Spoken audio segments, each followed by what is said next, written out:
Оросын улбаны улс энэ жил Монгол улсын 500 иргэнд сургалтын тэтгэлэг олгоно. Энэ нь сүүлийн 25 жилийн хугацаанд хамгийн өндөр үзүүлэлттэй.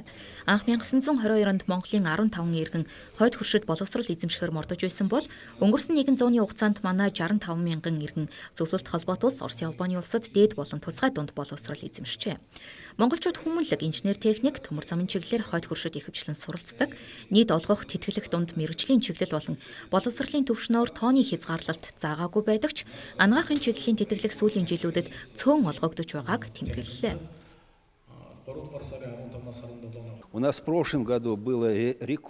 Сүүлийн жилүүдэд анагаахын салбарт олгох сургалтын тэтгэлгийн тоо цөөрсөн.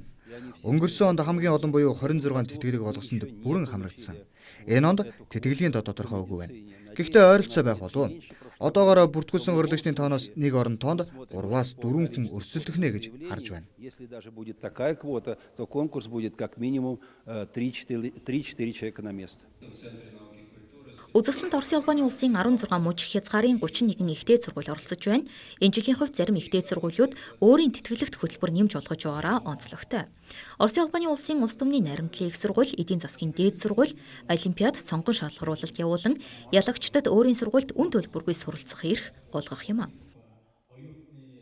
Этот отбор мы уже планируем проводить сразу. Эх 7 хоногт Оросд суралцгаая математик, мэдээлэл зүйн олимпиад болно. Мы проверим. Олимпиадын дүнгээр ялагчдад манай сургууль тэтгэлгээр суралцах эрх олгогдно. Можем принять. Кого из абитуриентов?